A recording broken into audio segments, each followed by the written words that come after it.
예, 여러분 안녕하십니까?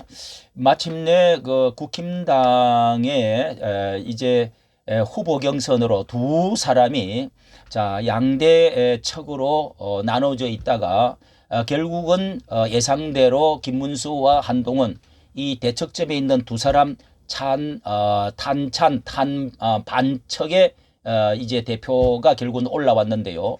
자 이러는 가운데 뭐 한덕수도 통합을 해서 결국은 큰 빅텐트로 또 우리에게 희망이 이제 보수에는 희망이 있다 하지만은 결국은 또다시 리그의 마지막 또 뭘 해야 된다 두 번 세 번이나 또 이런 거 좀 불합리하고 이상한 지금 경선을 하고 있는데요.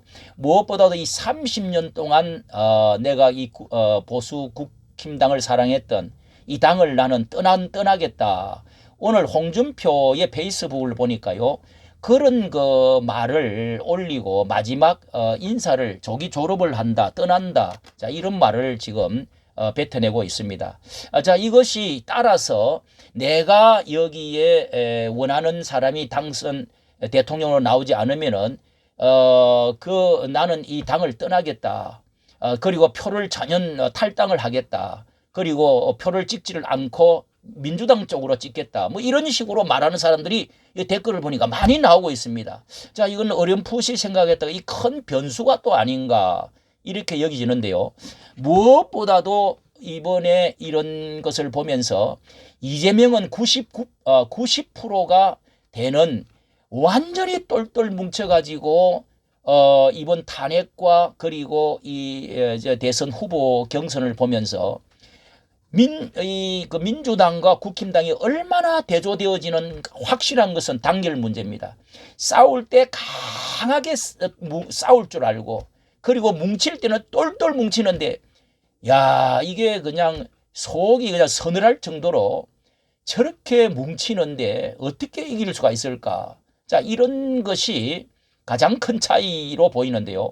우선 홍준표가 이번에 이제 떨어지고 난 마음으로 올린 것에 대해서 여기 2시간 전에 올린 거 2개나 올렸는데요.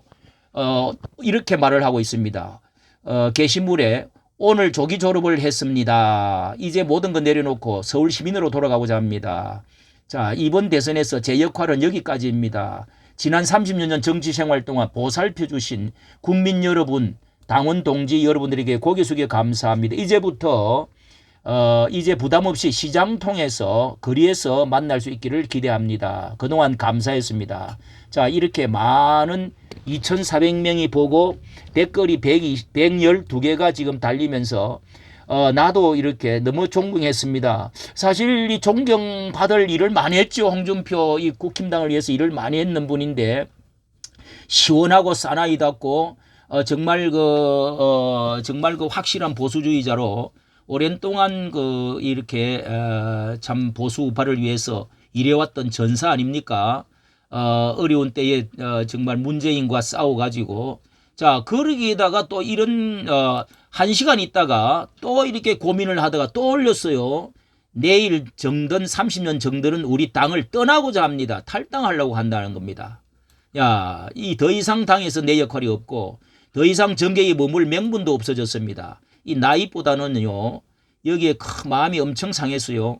새로운 인생길을 살겠습니다. 인생을 갈등과 반목이 없는 세상에서 살았으면 합니다. 그동안 저를 지지해준 당원 동지 여러분께 거듭 머리 숙여 감사드립니다. 자, 문제는 이 댓글들을 쭉 보면은요. 여기도 댓글들이 계속 달리는데 저도 탈당을 하겠습니다. 예, 예, 홍카 탈당하세요. 국힘은 더 이상 가치가 없습니다. 저도 탈당합니다. 뭐 하고 이런 글들이 참 너무도 안타까워하고 정말 놀래고 여기 탈당한다는 사람이 많아요. 자, 이것은 하나의 그 큰 변수로 많은 심정들을 대변해 주는 것이 아니냐. 자, 이 왜 이런 사태가 이렇게까지 탈당을 하느냐. 김문수에 만약에 패했다고 한다면은 결코 이렇게 하지 않을, 한덕수의 패에서도 이렇게 하지는 않을 겁니다. 이런 것은 한동훈에 대해서 3번, 4번이나 정말 이런 자를 이 배신 주군을 죽이고 이렇게 두 번이나 죽인 이 당이 이런 자들을 또 끌어안고 또 투표를 해준다, 끌어안는다, 나온다 하는 자체에 너무도 분노하는 것이지요. 속상해.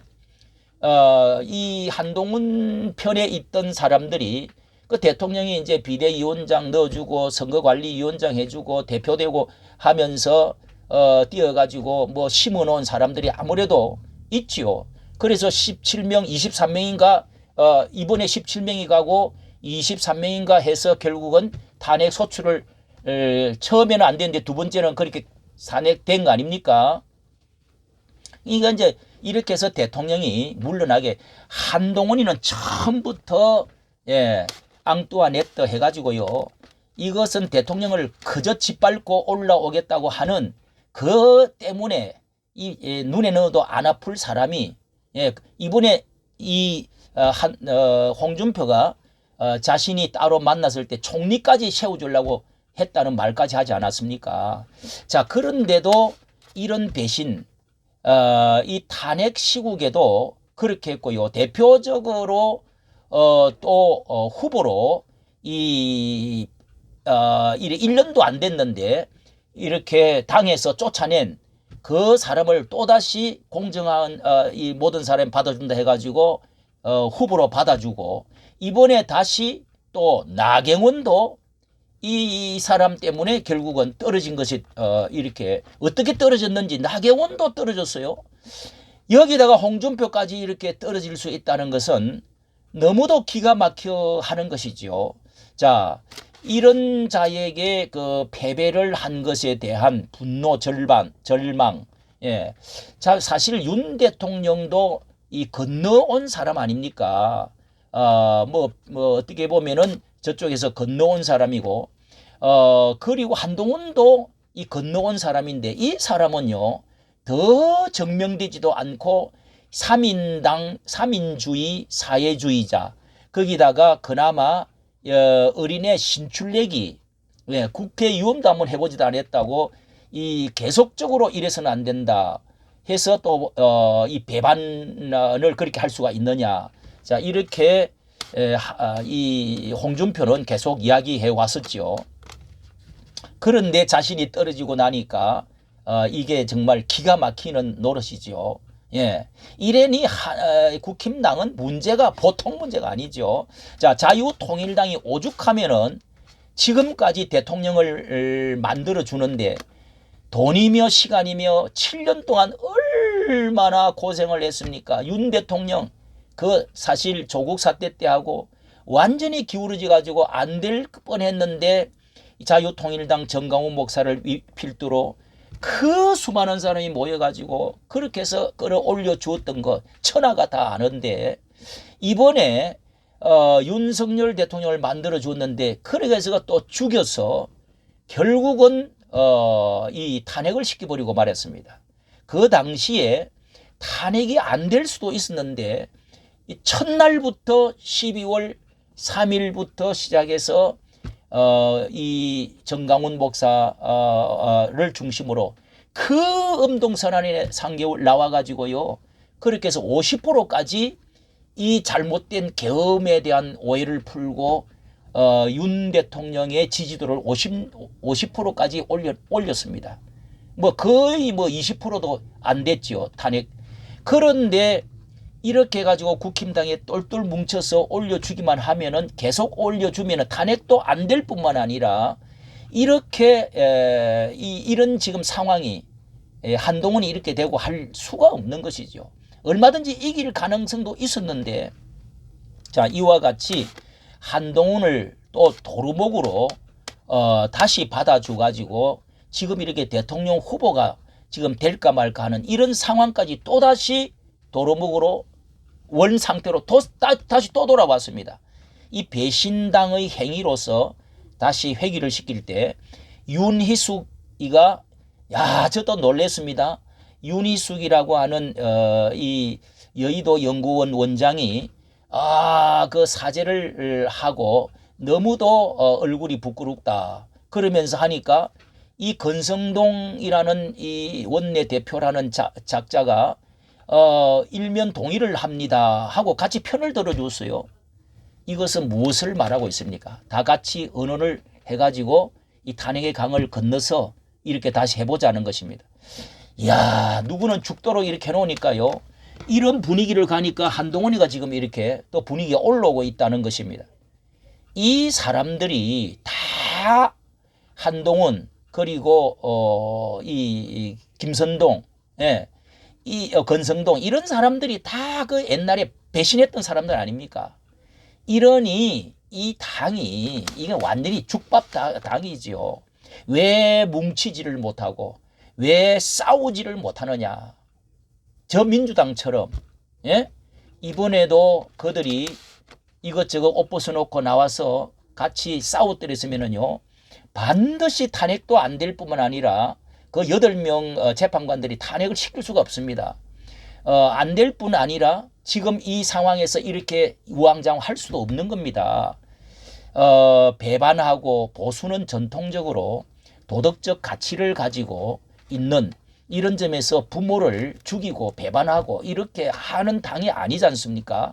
그런데도 우리 기독교마저도 이 앞장서야 할 사람들이 침묵을 하고 또 자아편향적인 태도로 지금 한교총이라든지 이런 사람들이 이렇게 교회에서 대교회가 말을 못하고 오히려 주사파와 민주당 이재명 쪽으로 편을 드는 듯한 발언들을 여러 번 했습니다.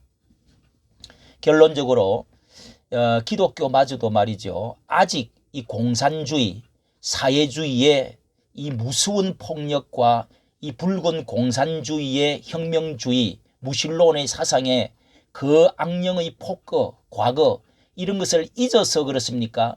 나이 많은 대교회 목사들은 잊지를 안 했다고 나는 분명히 믿습니다. 그러나 이것은 비겁하게 그 40, 50대의 얼마간의 주사파의 세력들이 운동권 세력들이 무서워가지고 비겁하게 말을 못하는 이런 상황에서 오늘날 이 사태에 결국은 이 공산주의의 맛을 더 봐야 되고 더 시베리아에서 더 고생을 해봐야 정말 오늘 이런 사태를 우리가 결국은 뛰어넘을 수가 있다.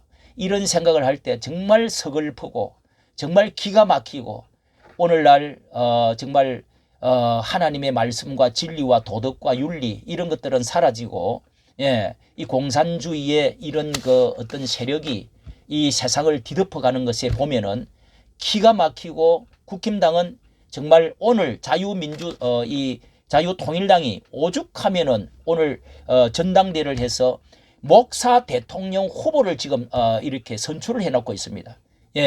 그 사람 정강훈 목사가 말한 말을 오죽하면은 그런 말을 다 했겠습니까? 이재명에게 표를 찍어주었으면 찍어주었지 국힘당에서는 표를 줄 수가 없다. 이 국힘당은요 정말 해체되어야 되고 다시 새로운 당을 윤어게인 당을 만들든지 자유통일당을 하든지 뭔가를 해가지고 새롭게 황골탈퇴하지 않으면은 안 된다 하는 것이 너무도 증명이 되었습니다. 이까지 이 말씀을 드렸습니다. 감사합니다.